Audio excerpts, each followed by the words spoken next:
begin by introducing today's speaker. So, Dr. Alex Sel was originally housed from Spain, where she took her PhD at the University of Madrid in 2012, and then she moved to London to do some postdoctoral work at Royal Holloway College, London.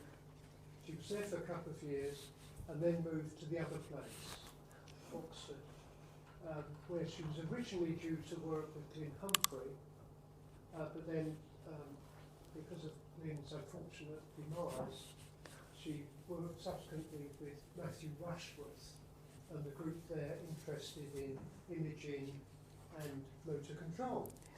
And so today's talk, as you can see, is investigating neuroplasticity and communication in the human motor control system. And so, Alex, looking forward to it. Thank you. Thank you very much. Can you hear me okay? Yes, fantastic. Well, it's a pleasure for me to be here. Thank you very much, Trevor, for the invitation. The work that I'm going to present today is the work that I initiated at Oxford, and then I continued in my own lab over the last 5 years or so. So, over the last 10, 15 years, there has been a rapid development of novel forms of brain stimulation that, rather than focusing on one single brain area, they allow the investigation of the connections between two brain regions. These brain stimulation protocols, these new brain stimulation protocols, are often referred to as dual-side pair pulse TMS. And they involved the applications of TMS pulses over to anatomically connected regions in the brain. These pulses are delivered with a specific interval, and they help to characterize the causal relationship between two brain regions. Say, for example, that you want to investigate the state of the primary motor cortex at a given time. So the easiest way to do that is to deliver a single pulse of TMS of the primary motor cortex, which will then lead to a small twitch on the contralateral hand. And if you put some electrodes, some sensors on the area stimulated, on the muscle stimulated, then you will see a change in amplitude of what is called the motor evoked potential. So this is the pulse and the change in polarity. Then say that you want to investigate how an area that is anatomically connected and functionally relevant to the primary motor cortex, you want to investigate how that area affects the primary motor cortex. What you can do then is to apply another pulse that is called the so-called conditioning pulse in that particular area that you're interested, and then give a second pulse, a test pulse on the M1, and then you can find out how the activity in M1 is affected by the first pulse that you give in the anatomically connected area. So in this case, this premotor area here that we're delivering a pulse to, so that we are activating, has an inhibitory effect on the cortical level of excitability of the M1 because it's reducing the amplitude of the MEP. Is that clear? Yes. Fantastic. So as I just explained, dual-side pair pulse TMS can help to characterize the functional influence of one area over another anatomically connected area. But also, something else that you can do is that you can apply this protocol in a repetitive manner. So instead of giving just two pulses at a given time, you can give two pulses in a repetitive way. And if you do that, you can actually strengthen or weaken the connections between these two areas. That particular protocol is called cortico-cortical paired associative stimulation. And it's called like that because you're activating the connections between two areas, between two cortical regions. And for simplicity, we're just going to call it CC-PAS. So throughout my talk, I'm going to present a number of studies that where I have used CC-PAS to investigate neural dynamics in the motor cortex and the visual cortex. So here's a very simplistic example of how CC-PAS works. So imagine that you have a very simple network where you have two neurons, where neuron A, so you have neuron A and neuron B. Neuron A is anatomically connected, but also functionally relevant to neuron B, so that the output of neuron B is affected by the activity in neuron A. Now imagine that you can activate these two sets of neurons with these pulses in a repetitive manner. So you stimulate both areas at almost the same time in a continuous way.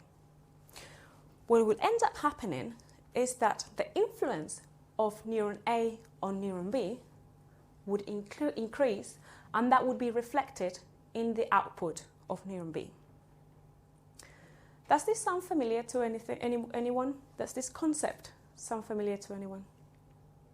Yes, I can see people nodding.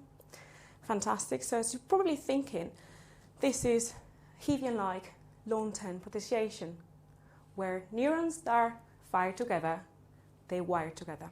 Okay?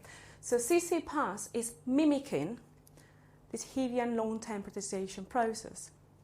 So with CC-PAS, this is what we're trying to do in the brain. We are trying to externally manipulate, we try to manipulate these connections between two brain regions.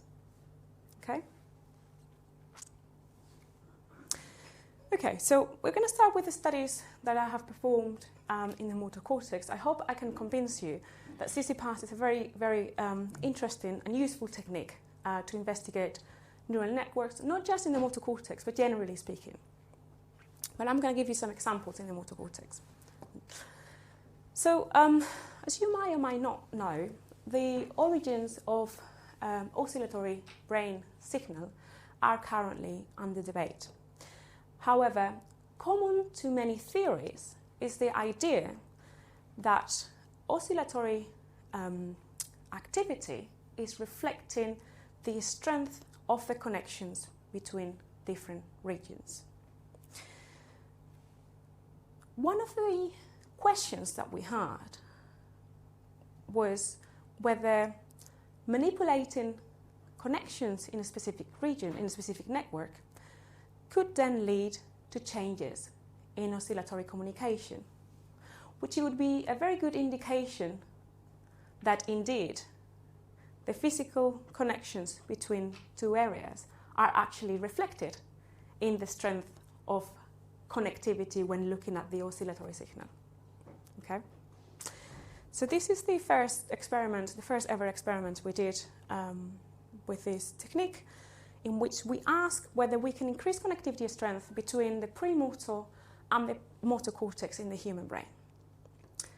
The reason why we chose this network was because we know a lot about the connection between the prefrontal cortex and the motor cortex, particularly the PMB and the M1. We know a lot about this area from animal studies as well as human studies.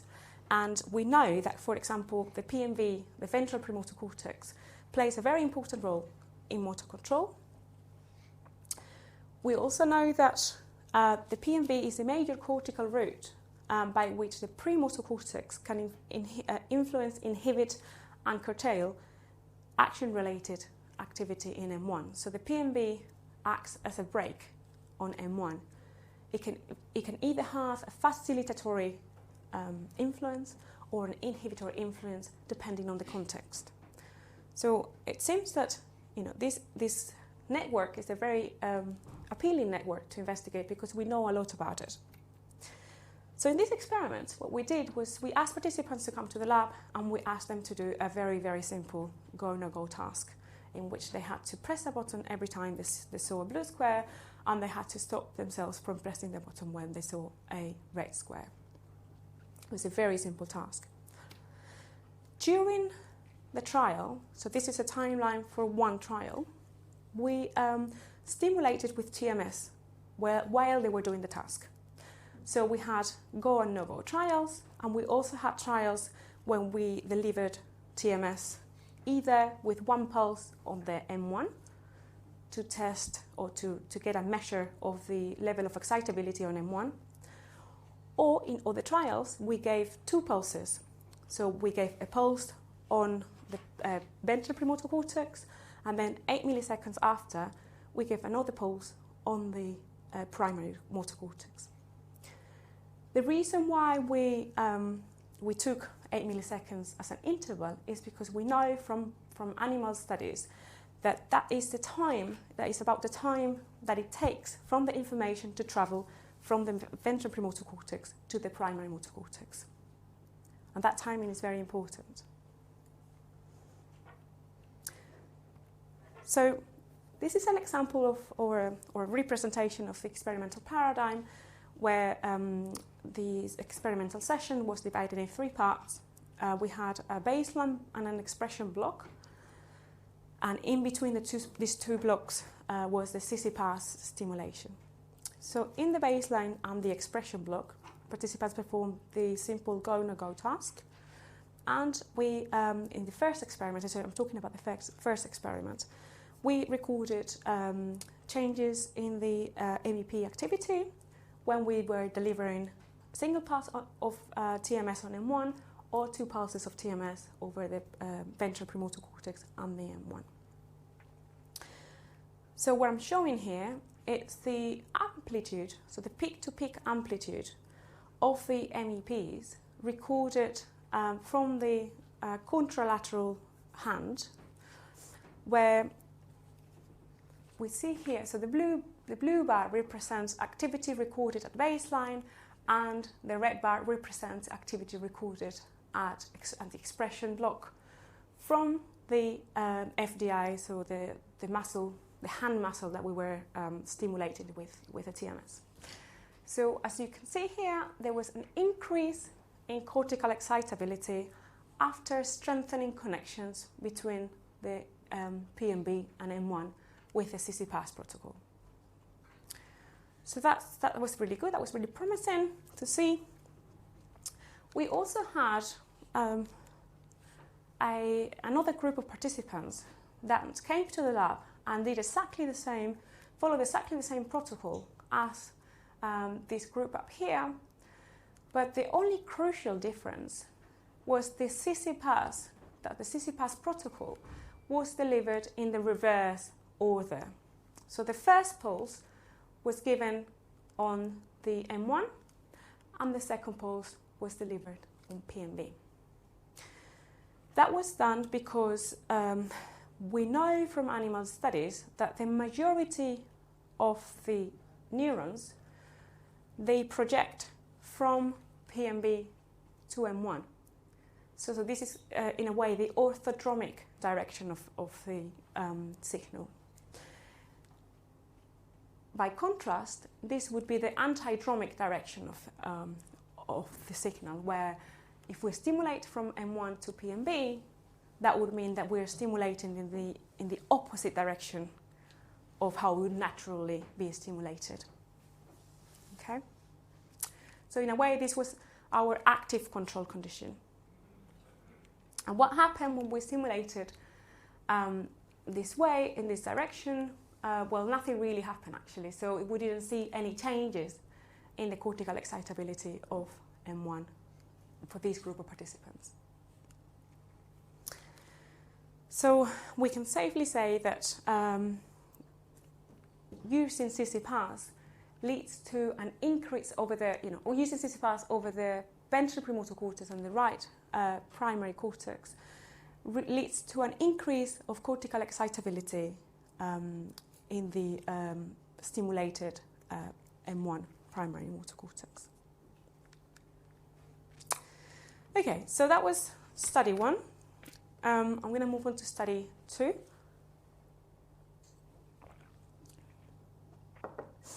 So in study 2, this essentially was a follow-up because the original question was to see whether we could change oscillatory communication between these two areas. So in a way, the first study was kind of a proof of concept study to show that indeed this protocol was working in this network. But this is actually what was of most of interest for us. So the experiment was set up in exactly the same way as before, where we had a baseline block, then the CC-pass block, and then the expression block. Baseline and expression were exactly the same, so we had the go-no-go task, but this time participants were wearing an EEG cap, and we recorded the activity, the EEG activity, that was time locked to go trials and no-go trials. So we could look at changes that happened, that were time locked to these two signals, and how those changes then were modulated by strengthening connections in the PMB-M1 network. Okay, so this is the first set of results. Here what you can see is some time frequency responses where on the x-axis we have the time, so this is the onset of the go stimuli, and this is the onset of the no-go stimuli, and this is the range of a frequency. So they were looking at the beta frequency that was between 30 and 15 hertz. And I know that it's probably not the standard range, but we did not specify the frequency in the analysis, in the statistical analysis, so that kind of was what the analysis throw back to us. But the important thing here is that, in essence, this is a main effect of Go. So what happens when you see a Go trial and you have to respond? This is the average reaction time. So this is the beta desynchronization, what we call, so a decrease of beta power, and that is followed by an increase of beta power. That's just a main effect of going. And in here, this is the no-go trials, and you can see that these changes in frequencies are not so obvious. And that's great and fantastic, but that was exactly what we wanted to see, what we expected to see. But the interesting bit is what happened when we strengthen the connections. What happened to those responses, to time frequency responses, when we strengthen connections between the PMB and the M1. So here we have group A. So the responses for group A are these two top panels here. This is when we increase connectivity between PMB and M1 by stimulating first on PMB and then on M1. And as you can see here, for Go trials, there was an increase in power for the beta frequency when we increase connectivity. And in the group where we decrease the connectivity, so where we stimulate it in the antidromic direction of the stimulation, then we saw a reduction of this beta in the time window of the beta rebound, which was interesting because in a way we expected to see it earlier on, but in fact we saw it at this time window here on what we call the beta rebound. Interestingly, nothing changed for the no-go trials for the beta band. Now what I'm showing you here, it's a result, so it's exactly the same idea. So Go trials, no-go trials, this is a main effect of going and no, so going and no going. And this is the time, this is the power. And as you can see here, there is an increase of theta power for no-go trials. So for those who are familiar with this type of activity, that would be very logical to do. So otherwise you have to believe me that this is what we expect. And over here, this is the interesting bit here, the interesting result. This is the effect of strengthening connections on the power of theta. And the effects were found only on the no-go trial. So when we increased connectivity between PMB and M1, there was an increase of theta, and when we decreased the connectivity, there was a decrease of theta for no-go trials.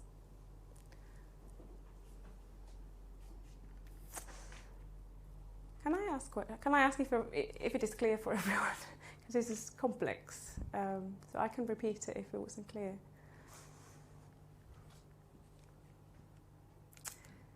Okay, so to recap, CC-pass over PMB-M1, so strengthening connections between these two areas leads to an increase of the influence from PMB on M1 activity during movement. There was also an increase of beta and theta power when going and stopping for go and no-go trials, respectively. And we didn't see any changes in behavior, interestingly. We did expect changes in behavior, but we did not see them. The most logical reasoning for it is because the task was probably too easy, and we might see some ceiling effects. But we're investigating this at the minute with a more difficult task. So I will be able to tell you in a few months, I guess. Okay, so the next question that we asked, just following the series of studies, was whether these oscillatory changes that we saw after strengthening connections in the PMB-M1 pathway, whether they were only reflected during behavior, so during movement or the lack of it, or whether they would be also present at rest. So we were very nice with our participants, and we asked them to come again to the lab, same participants, and we performed a very similar experiment than before, where we had 3 blocks: baseline, CC-pass, and expression. And the main difference between this experiment and the experiment that I have just presented is that at baseline and in the expression blocks, participants didn't have to do a task. They were just resting. We were recording the EEG activity, but they didn't have to do anything. So this way we could measure what is the activity, oscillatory activity at rest in this particular network, and whether strengthening connections in this particular pathway would then change that activity at rest. Oops, sorry. So to answer that question, we focused specifically on on coherence or connectivity, particularly looking at coherence, and we used what is the so-called weighted phase lag index, which might sound a bit complex, but it's actually simply a measure of functional connectivity that quantifies how consistent the phase of one EEG signal lags in comparison to another EEG signal. So imagine that you're measuring EEG activity from 2 regions, and you want to see, and this EEG activity obviously is oscillatory, and you want to see what is the difference in phase between 2 activities at a given time. Okay? The important thing is this weighted phase lag index is not affected by volume conduction. And this is important because the areas that we're looking at, they're relatively close to each other. So it's important that the measurements that we're taking can be independently looked at, essentially. Okay, so here we have a representation of the changes in connectivity, so changes in the weighted phase lag index before and after CC-pass applied from PMB to M1, so the protocol that strengthened these connections. So we can clearly see from this map that connections between the electrodes just underneath the coil position at PMB, which is FC6, the EEG electrode FC6. The activity in this electrode was the coherence between the activity in this electrode and electrodes underneath the coil over the primary motor cortex. Those particular electrodes, they increase coherence. So the activity was more similar to one another after strengthening connections. But that only happened for the beta and the alpha, but frequency bands, specifically for these two bands. Whereas in the condition when we decrease the strength of connectivity, so when we applied the protocol from M1 to PMB, there was, interestingly, a decrease in coherence between the electrodes located underneath the coil of the PMB coil, and the electrodes underneath the M1 coil. And that was exclusively for the theta band. So you see a nice dissociation, which depends on whether we strengthen or weaken the pathway between PMB and M1. That would then affect or increase beta and alpha, or decrease theta, depending on how you stimulate and the direction of the stimulation. Same number of pulses, same frequency of pulses, exactly the same. It's just the direction of the stimulation that it changes. Okay? As I mentioned before, the same participants did both experiments. So in that way, we could see whether there was any relationship between the changes in the weighted phase-lag index that we observe at rest, the changes in coherence, and the changes in the beta and theta power. And indeed, for both beta and theta frequency bands, the participants that show a greater change in the power, they also show a greater change in coherence for both the theta and the beta. Okay. So just to sum up on this experiment, so CC-pass over PMB-M1 can increase the influence of PMB on M1 activity during movement. They also increase beta and theta power when going and stopping, but they also increase intra-regional coherence between the premotor cortex and the motor cortex at rest. Okay, sorry, I just want to pass. Any questions on that? Because I'm going to move on. Yeah. I was just curious what happened to the beta and theta power in the rest conditions. Maybe they weren't. We didn't look at power because we didn't have any stimuli to time locked the data to. You can't look at changes in power if you don't have anything. Sorry. It's a general question, but this looks very much like paired pulse facilitation, which is a short-term form of facilitation. I'm quite curious how long does that last? Yes, that's a very good idea. Yeah, so there was a previous experiment, a previous study done in Matthew's lab at Oxford, where they investigated these precise questions, and they found that it was lasting about 3 hours. After 3 hours, it starts to decay, but 15 minutes, only 15 minutes of stimulation, which is this protocol, lasts for 15 minutes. It can last up to 3 hours. So presumably, if you apply it over a number of days, over a number of sessions, presumably it can lead to long-term changes, presumably. It's completely unexplored, yes. Yes.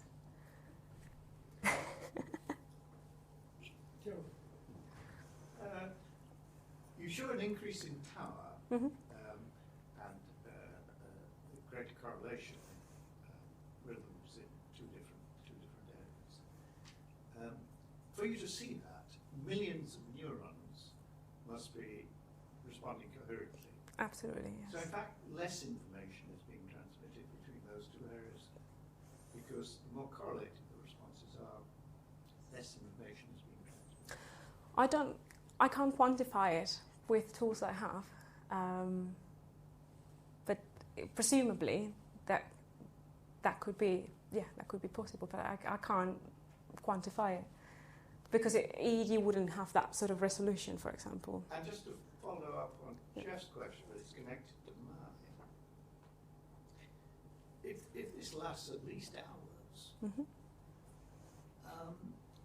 and you've in some way physically changed the brain of your participant, yes, to see these huge changes, yes, it's a very powerful. you see on the Yeah. scalp, Yes. then Isn't there a danger that they might have a bicycle accident on the way home because their calibration has been disturbed? Well, yes, it's a very valid point. So TMS has been around for years, and nothing like the sort has happened. I'm not saying it won't happen.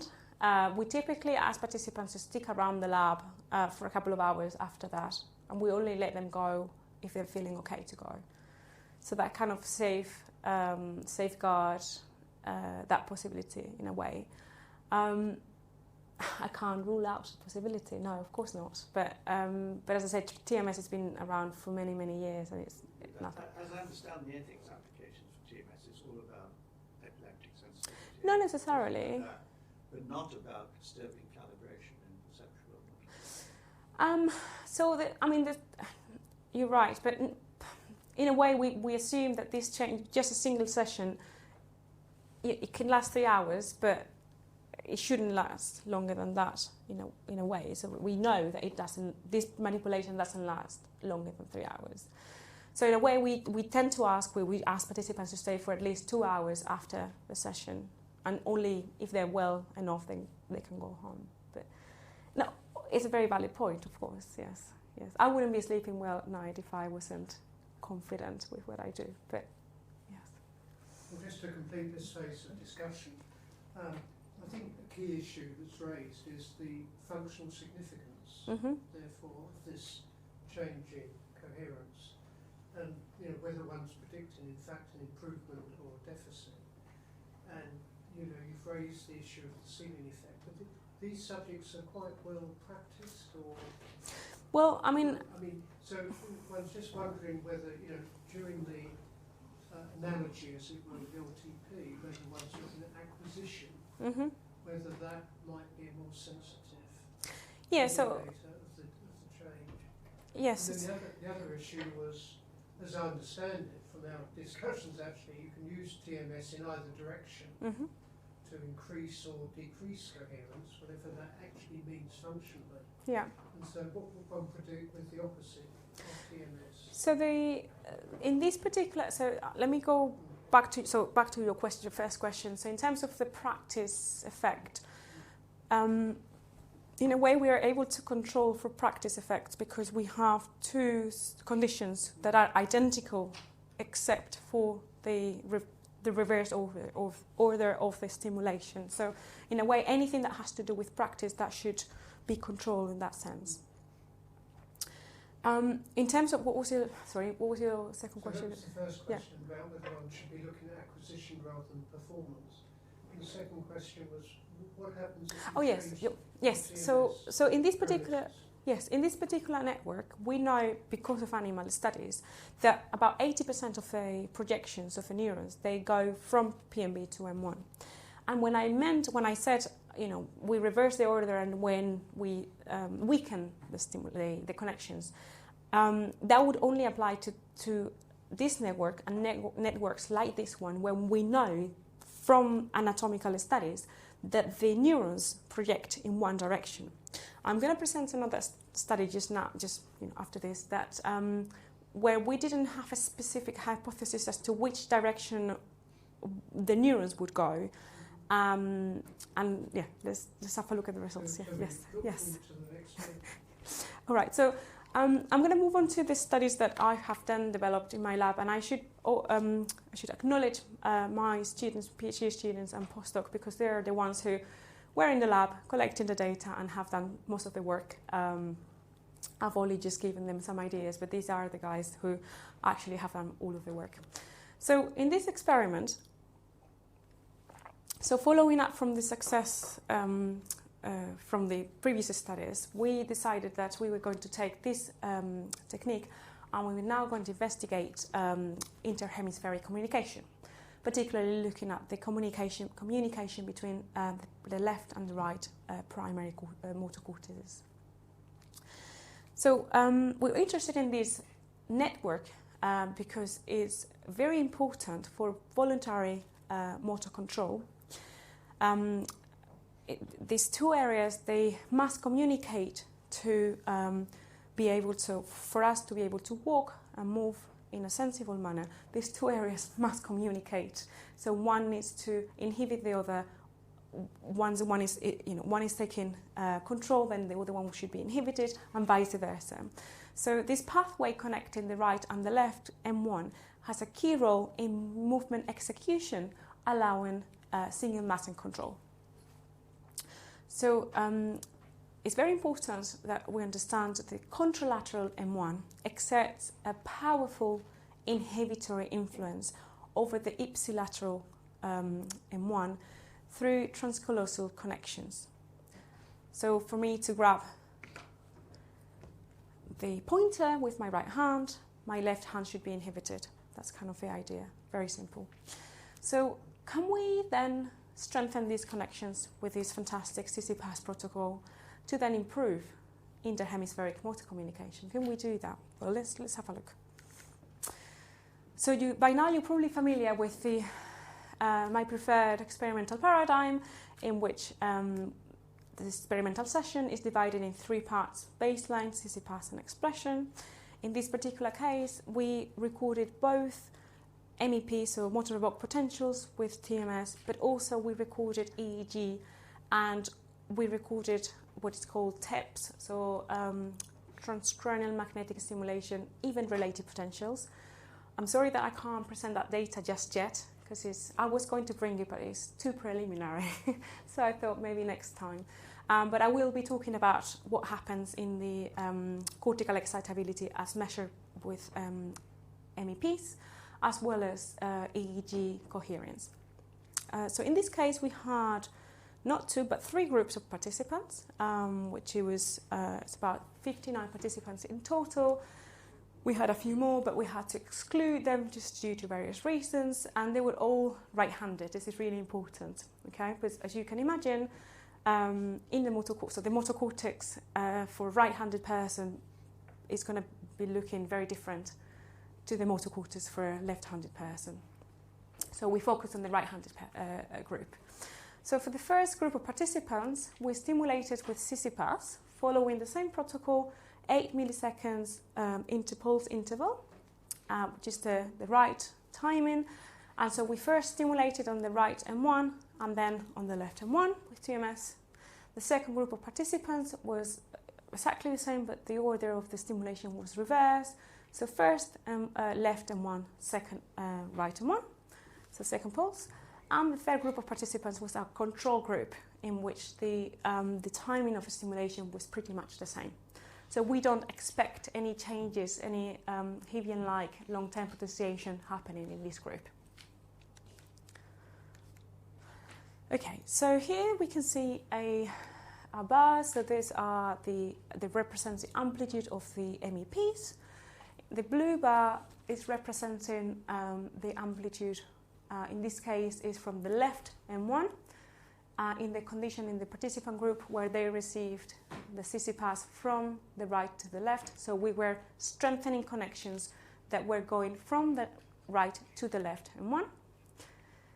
And if you compare the blue and the orange bars, you can see that, so the blue bar is just a single pulse on the left M1. So this is the cortical excitability of the left M1. And this is also the cortical excitability of the left M1, but when a pulse on the right M1 was preceding the pulse on the left M1.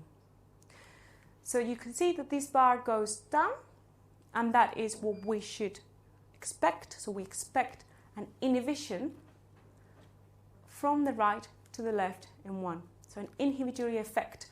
So when a pulse on left M1 is preceded by a pulse on the right M1, the activity recorded from the left M1 should be reduced as an inhibitory influence of the first pulse on the second pulse. Yeah? So this is very nice. That's what we wanted to see. So that is at baseline. So pre means baseline, post means expression.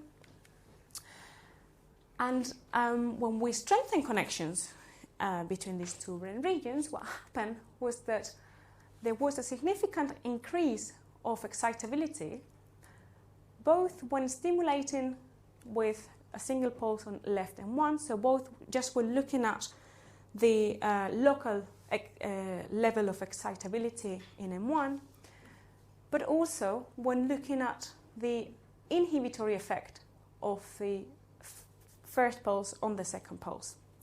So what this enhancement means, contrary to our expectations, what this enhancement means is that strengthening or manipulating, I'm gonna say manipulating, because we're not yet sure whether we have a strengthening or weakening, but we have definitely manipulated the connections between the right and the left M1. What happens is that this inhibitory effect of the right over the left M1 is actually less, is reduced, so there is a less of an inhibition after manipulating connections. This is, in a way, it was unexpected, but it wasn't. And it wasn't because there's an old paper from, say old, 2009, not very old, where they show exactly the same pattern of results. Now, on that paper, back in the old days, you were fine, publishing papers with 7-8 participants. Obviously not the case today, but we're actually replicating what they found. I originally was acceptive, I wasn't believing the results because I thought, well, it might be a spurious results, it's only 7 participants. Actually, this is 20 participants and we're replicating. So it kind of is what happens. So when you manipulate connectivity, there is a less of an inhibition in this network, which is interesting to see. So here is just for peace of mind. This is our control condition. Absolutely nothing happens. This is it's just, it looks like there is a reduction, but it's anything close to significant. And what is interesting is that when we manipulated the pathway in the opposite direction, so when the first pulse was delivered on the left M1 and the second pulse was delivered on the right M1, nothing actually happened either. So this was striking to us. We were expecting some changes, but there is an illusionary effect here, sort of a decrease, but it's not significant. It's not even close to significant. So there's quite a variability there. We're still investigating what's happening in this condition. I cannot tell you for sure what's happening, but what I can tell you for sure is that this effect of manipulating the pathway from the right to the left M1 is incredibly consistent. So we see it in every single subject. So it's very robust. We get p-value is very small. Whereas in here, when we manipulate connections from the left to the right, the pattern doesn't emerge. It's a bit all over the place. So we're still, as I said, we're still investigating, but it is not quite clear to us what's happening yet. The one thing that is for sure is that there is some sort of asymmetry. And it makes sense because these participants are right-handed. So there must be something different between the connections from the right to the left versus the connection from the left to the right. Yes? So if I interpret correctly, what you're doing is you're interfering with the inhibition of the contralateral, right? Yes, that's what seems to be happening, yes. And that would mean that on the left side there of the screen, that interference would not be as effective. Exactly. Yeah. So what I think, this is my, a very working hypothesis. What I think is happening is that these participants, so this is the right and the left, right? So for right-handed participants, actually I'm going to explain it from this one here actually. So the right-handed participants, when you have to inhibit, so you typically, your system is used to inhibit your left hand, right, and using your right hand. So this is the pathway that is being used to do that. So your left primary motor cortex is sending inhibitory signals to your right primary motor cortex. to inhibit your left hand. And that's already quite trained. That pathway is kind of is working as an optimal condition, if that makes sense. Whereas here, there is some room for improvement. So there is more, in a way, this pathway, it's more flexible in a way because it's not used as much, if that makes sense. So it's more malleable. This is my working hypothesis. We're still sort of looking at the data. Yes. You want to say something? Yeah. And do you have a reflection of that in the precision of the MEPs? All discussion also from the old papers of the MEPs of the TMS motor-cortex, where there were differences in the the amplitude. In the variance. In the variance. Yeah. So we're looking left and right hand because exactly. Yeah. We're looking at that, and yes, we're looking at that data at the minute. So yeah, this is obviously just rough amplitude changes, but yes, absolutely, yeah. Well, there's more to tell, but I'll tell you in a minute. Let me go to the next slide, and then I'll tell you more. So this is exactly this is very much the same data, but plotted in a slightly different way. So this is a ratio between.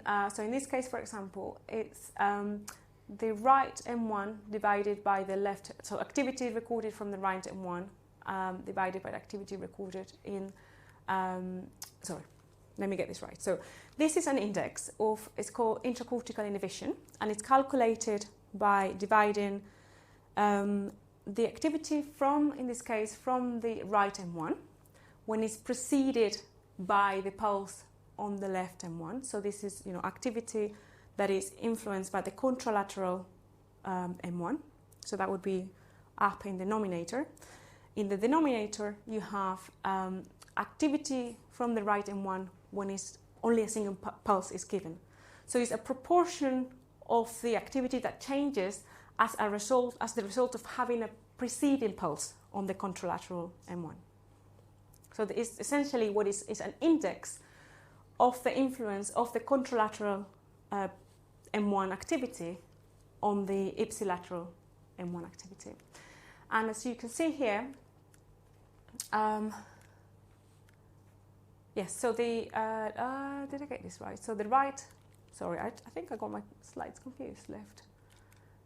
Yes, sorry, I just got it in the wrong place, sorry. So the left, the only condition where we see an increase of this intracortical inhibition is on the condition where we stimulated from the right to the left M1, but not in the other two conditions. So as I said, it's the same sort of data, but expresses in a slightly different way.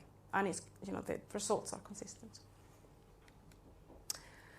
Okay, so I'm gonna stop here for a second, because I just realized that it's very hard to give an hour's talk, just talking. Right.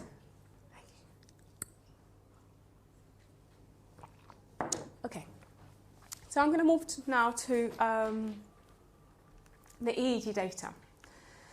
So, as I said, we had an EEG, so participants were an EEG cap, and we were able to record EEG changes at rest after strengthening connections between the right and the left M1. So in the condition where we stimulated from the right to the left, so we saw the changes in the MEPs. We also saw a change or increase in theta coherence between the electrodes that were sitting underneath the coils. So greater coherence, greater connectivity for, this is again the weighted phase lag index, which I've mentioned before. So the greater connectivity between these two regions, and that was exclusively for theta, only the theta frequency. Whereas there was no changes neither in the alpha or the beta, no significant changes neither in the alpha or the beta range. In the condition where we stimulated from the left to the right, primary motor cortices, we only saw an increase of connectivity in the beta band. So again, it seemed to be that there is a dissociation between these two pathways, right to left versus left to right M1, that are tapping into different mechanisms of oscillatory activity. Because when we manipulate these connections, they lead to different changes and different frequency bands. So, as I said, there's no theta or no alpha changes in here. So, and also, of course, no changes in neither of the three bands for the control condition, which was very good, very reassuring. Just to recap on this, so before I recap on this study, I wanted to say that we're also investigating the effect of time. So there was a question about, how long this effect lasts, and I will show you. I think I've got a bit of time. I will show you now a study that we did in the visual cortex, and we did show as well that there was this effect of the CC passing connectivity. They actually change. They can change over time. So sometimes they even become stronger after a specific time. So we're now investigating what's happening, because we had quite a big number of trials. We had up to 60 trials before and after the CC pass. So we can actually look into the effect of time on those 60 trials just by looking at what happens between, if there's any difference between the first 15 and the last 15, and see whether the CC pass has evolved, the CC pass effect have evolved in time. But I don't actually have that data here, first of all because I don't have the time, but also because it's not quite yet finished, those analyses. So, but just to recap, so manipulating the right to left M1 pathways with CC pass leads to a decrease of the inhibitory influence of the right M1 on the left M1 at rest. And these changes, the changes in the right to left M1 pathway also lead to an increase in connectivity only in the theta band, which is previously, this band is theta band, is previously related to inhibition. By contrast, manipulating connectivity from the left to the right M1 does not change intrahemispheric inhibition, but it leads to an overall change in the beta connectivity. And the beta band, as you might have seen before, it's been previously linked to motor control, the overall motor control and execution, not necessarily to inhibition, but generally to motor execution. Okay, so I think I've got a few minutes to present the final study. I hope I'm not boring you too much. So we also did a study on the visual cortex, and specifically we were looking at the right and the left MT plus B5 area. And we wanted to investigate this area. So these two areas are very important for horizontal motion perception and particularly integration from local features between the two hemifields. And as I said, these areas are candidates for the perception of motion and direction.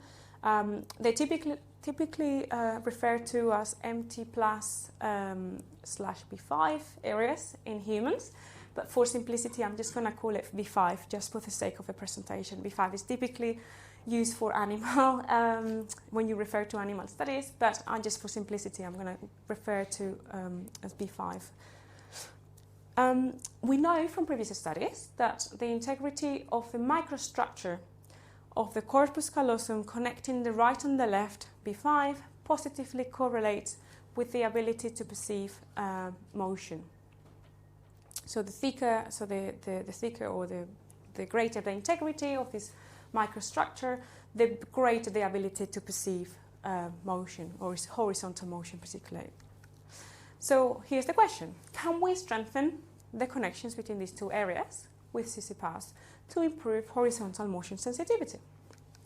So participants came to the lab, and we presented them with a very interesting task, which was consisting on, it was an ambiguous visual stimulus consisting in two pairs of dots that were flashing alternatively. And at some point you probably realized that they were moving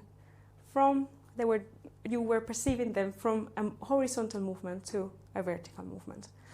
So the way you achieve that illusion is to keeping the horizontal distance, keeping the horizontal distance constant. So this line, this distance between the two dots, but you can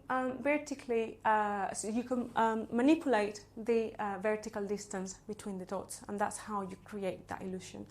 So there were 8 different aspect ratios on each trial, and by doing that repetitively, we could work out for each participant what is called the parity ratio, which is the aspect ratio between the two dots, leading to equal proportion of horizontal and vertical motion perception. So it was just that sweet spot where participants aren't quite sure whether it is moving horizontally or vertically. And this parity ratio, this PR, is considered a behavioral measure that indexes interhemispheric communication between the two B5s for horizontal motion perception. So, we used, we fitted the line with a series of repetitions to get this parity ratio. We created a Sigmund distribution with the data points for each participant, and once we have the parity ratio for each participant, that was done at baseline. We then asked participants to come to the lab 4 times. So they were the same participants underwent 4 different conditions in 4 different days. So in the first condition, we gave participants CC-pass, so they underwent CC-pass that was delivered from the right to the left.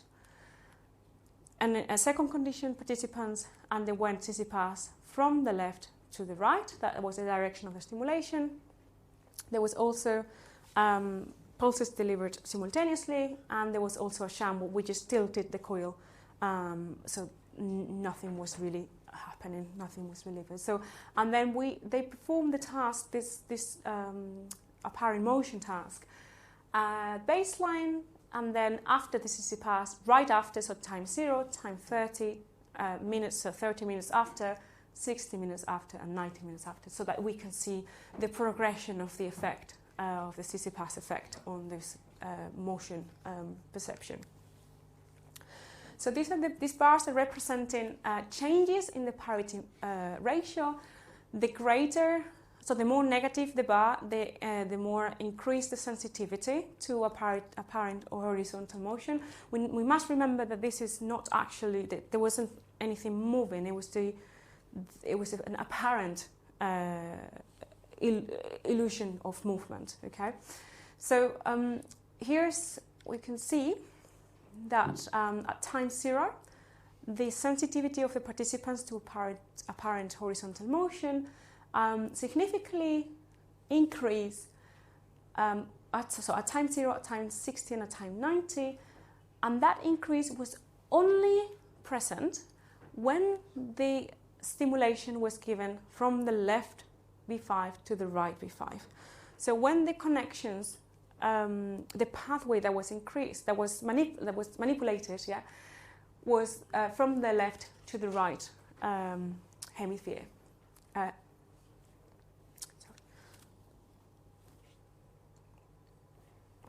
But that wasn't quite the case when we stimulated from the right to the left.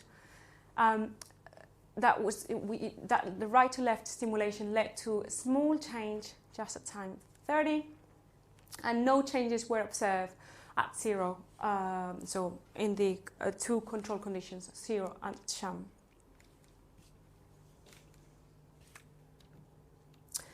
Okay, so conscious of time, so I'm just going to recap on this experiment. So I hope I have convinced you that strengthening interhemispheric connections between the human B5 areas with CC pass can lead to an increased illusory perception of horizontal motion, and the effect shown here has a clear but unexpected asymmetry depending on the directionality of the stimulation.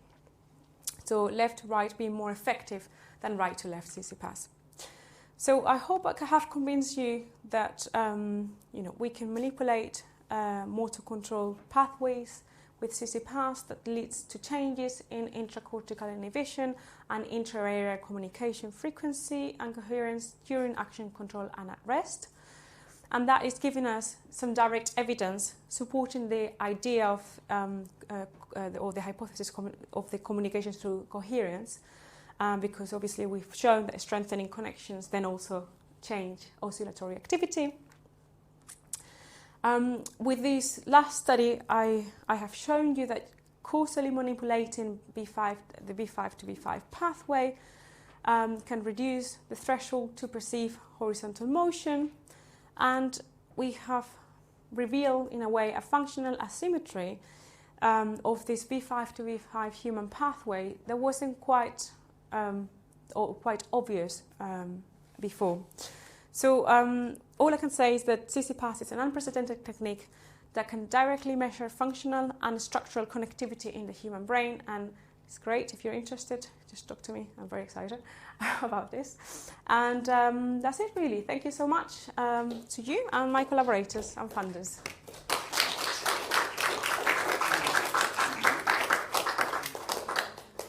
So thank you very much for that. So we'll have some discussion, but people who need to leave now should leave.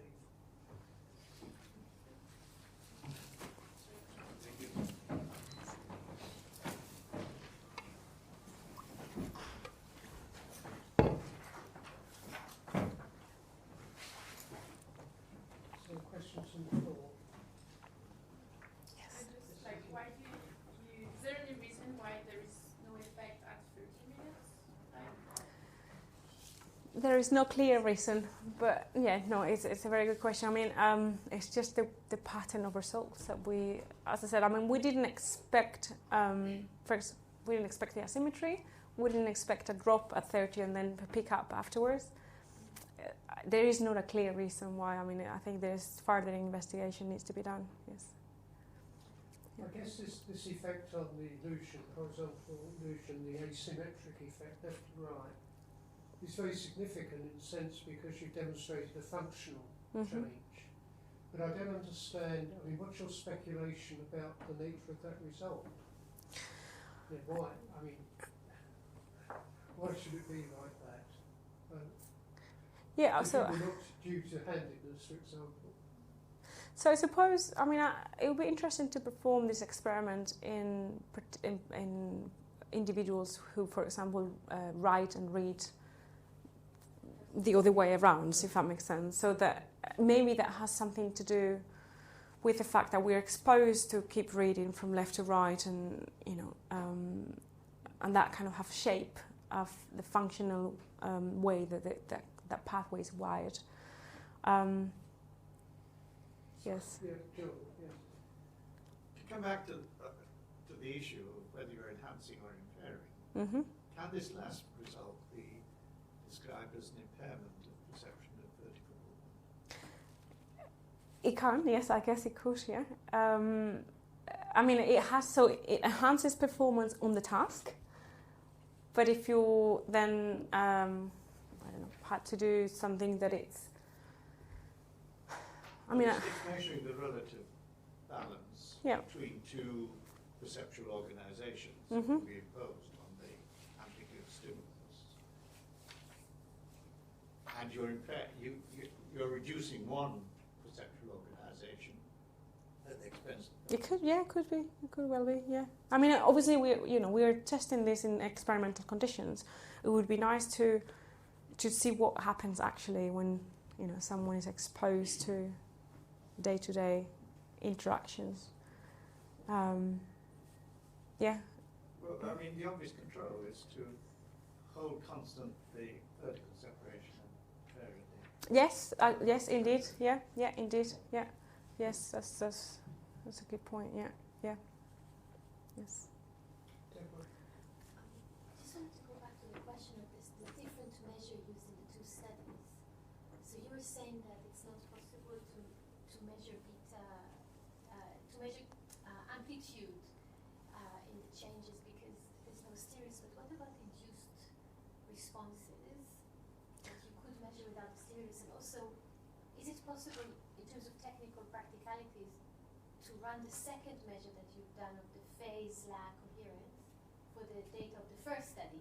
Just because you're using the same technique, it would be nice to see that there's some similarity in the different. So we correlate, I'm not sure if I 100% understood you, but we correlated the changes in, when we looked at the changes at rest, so the weighted phase lag index, with the changes that in power that were time locked to the stimuli, and indeed there was a very positive, so very significant positive correlation. Is that what you were asking? Can you maybe show that? Yeah, absolutely.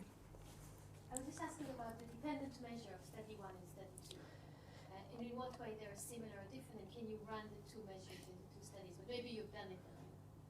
Yeah, maybe I didn't get that. Yeah, so this is on the y-axis we have the measurement of the weighted phase lag index. So this is the difference between before and after the Sisyphus. So how much it changed, the coherence changed before and after the Sisyphus, and that positively correlated with how much the power in the beta frequency changed before and after the Sisyphus. So participants that showed, like over here for example, participants that showed a greater change in time frequency measurements, they also show a greater change in coherence. And did you find the same thing for the first study as well? So this is first and second study combined. So the first study was when they were doing the task, the go-no-go task, and then the second study was when they were resting, they weren't doing any task. This is rest. This is the second study and first study. Right. Two different So measures. second and first study. Yeah. And is it possible? Is it not possible to take the same measure both in the active condition and in the passive condition? What do you mean by active and passive? Like Rest and rest and task. Mm, Is it possible to measure the same thing? so it's possible to measure coherence during the task, but it's not possible to measure power changes during rest, if that makes sense. Okay, Yeah. coherence during the task, would that... Yeah, we could do it, yes. I just don't have enough hands in the lab to do all the analysis. But yes, we could do it, yes. Can we come back to the other experiment where you inhibited right and left? Yes. So changing cortical inhibition. Yes. What would you expect a functional outcome of that to be? So this is the study that we're running now. Yes. So we're trying to find an optimal task that allows us to look at whether the manipulation right to left versus left to right is either, impeding or helping motor coordination. Yes, we're trying to come up with an ideal task by manual task where they have to coordinate and see, one hand acts versus the other inhibits and vice versa. So, yeah. Because I do think it's important. I think John's raised this issue to know whether we're talking about improvement or absolutely, yes. I mean, Yeah, this is change, very early days change, with. and then also to understand, if you use the alternative way of RTMS Mhm. to produce excitation versus inhibition. Yes, absolutely. Again, So- what is yeah. the direction of functional change? Yeah. So at the moment, there's a number of studies in the lab. So one is looking at how if we can reduce the effect of healthy aging on motor control with Sisyphus. So we're using some of the tasks to see whether we have a change in motor outcome. The other one is with stroke patients. So to see whether we can get more dexterity in stroke patients with Sisyphus. So the other one is a follow-up of the M1 to M1 and in healthy subjects, just to see whether we can see any changes. So our priority now is to try and show some behavioural outcome of this, because it hasn't been quite easy to show. The reason why, in a way, so for example, the reason why I did the last experiment just at rest is because this is a 3.5 hours experiment back to back. So it is not easy to then add a task because the participants just simply can't cope with long experiments. So we are dropping the EEG factor, and we're just simply leaving a task with a CC-pass, which will make it much more affordable for the participants and the experimenters. So yeah, it's very much work in progress. Yes, please. Sorry, John. No, I'll wait. Sorry, this is just a general question. I was wondering if there are any parallel experiments in animal studies where you manipulate the interregional coupling and see each other? Yes, there are. You kind of catch me a little bit because I can't remember off the top of my head the specific, the authors. But if you give me an email, I can send them to you because I know there are some studies with mice, for example, in the mice and mice and rats. Yeah. They're not rhesus. No, not in rhesus. No.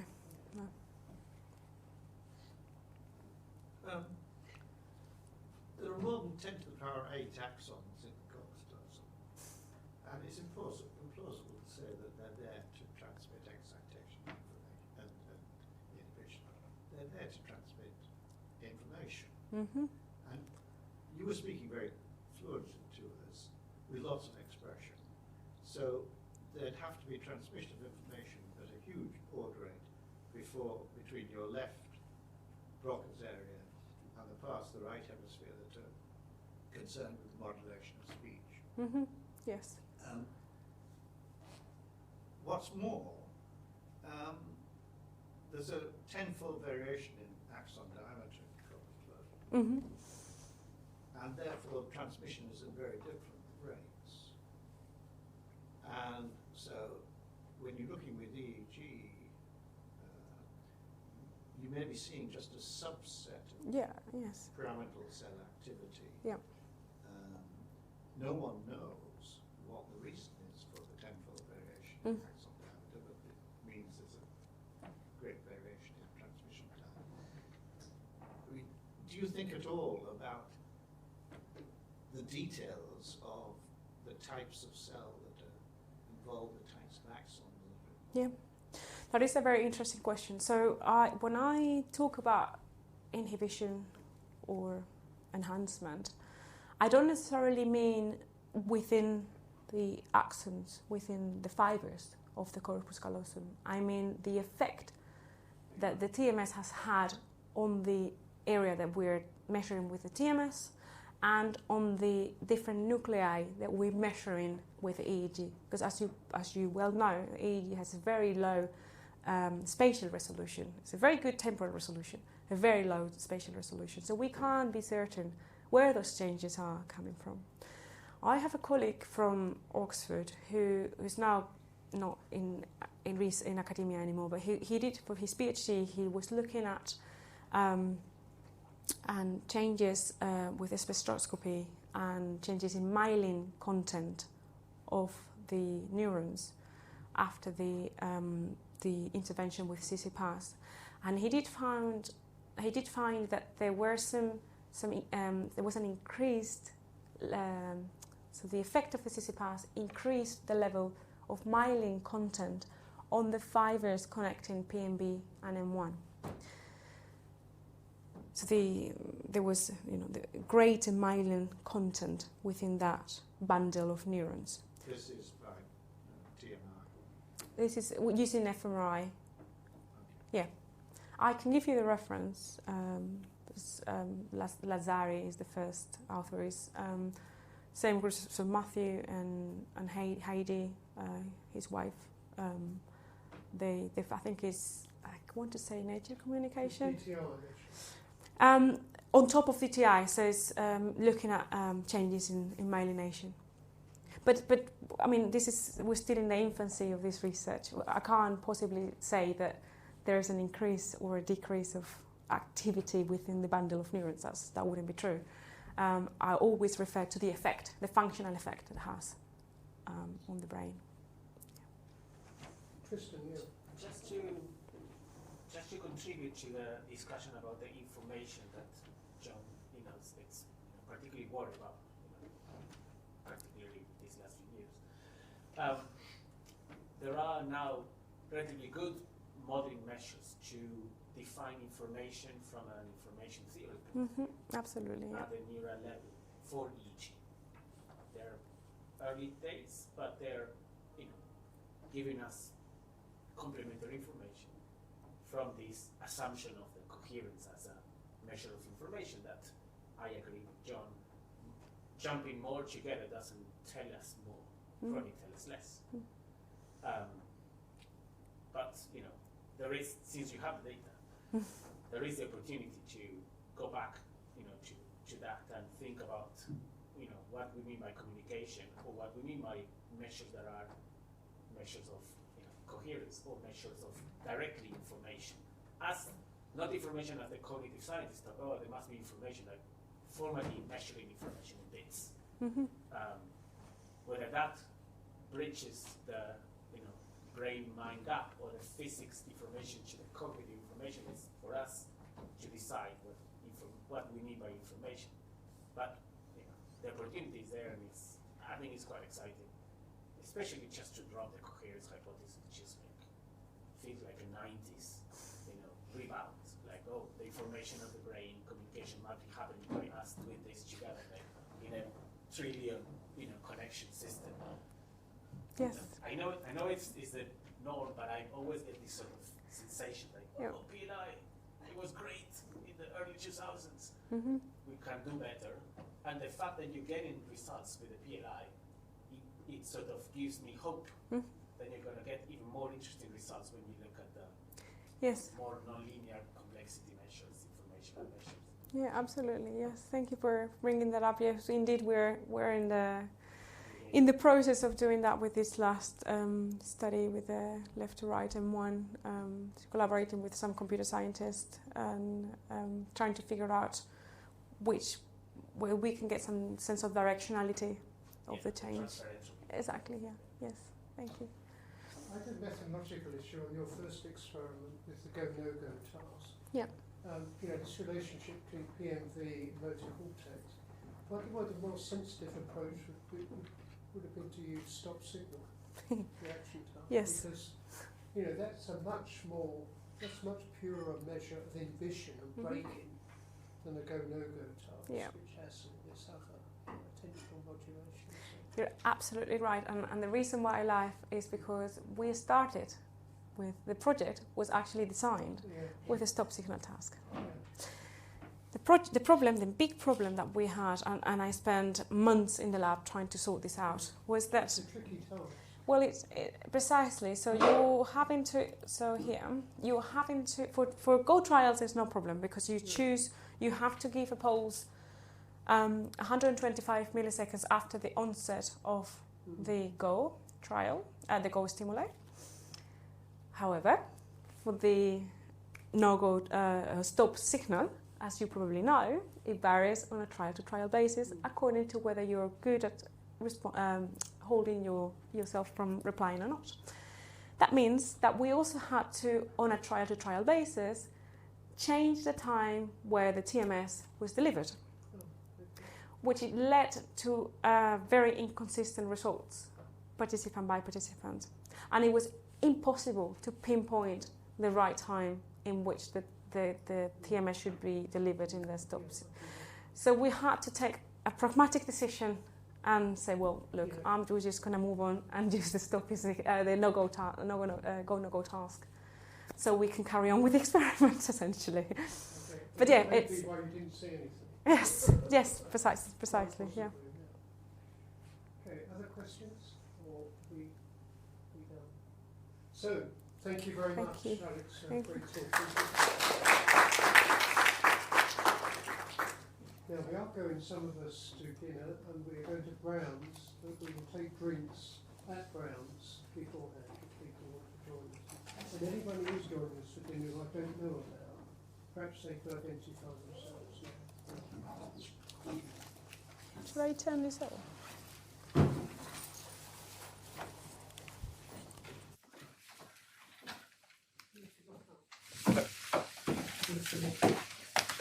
There's no lock that we have to turn off. Oh, can you, yes, can you, Yeah, I've just not practiced it. changed the setup. It's a huge improvement. Oh, no, it's This is huge. a local COVID We case. set up in 3 minutes. So put the Hello, good to see you, Brooke. How are you? Good to see you, yeah. I'm Have alright. you got any offers? I've got I'm still waiting to hear back. Okay, let's do it. Thanks for coming. Yeah, that's good. Yeah.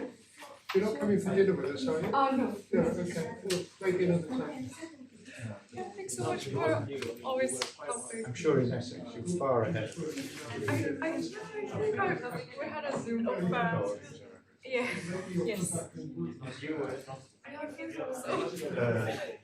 I'm working in engineering department. No, just because I thought projection, which is the previously and then Oh yes. I'm really excited to be like computational No, that doesn't. implementation. So doing something quite different this year. Yeah, very good. Just a lot of coding. And it's going well. That's good. It's just going. Nothing promised. Nice seeing you. So, just we Yeah, thanks for coming. Yeah, it's interesting, isn't it? Yeah, she does do all that stuff. But I told her about. whatever he is, he might. Shall I leave this? Yeah, settle. Yeah, see it on Monday. I think there's 4 of us. Alex, you, me, and Chris. But they haven't. So thank you very much. Thank you. Oh, That Sam was, worked out. yes, they were really interesting questions.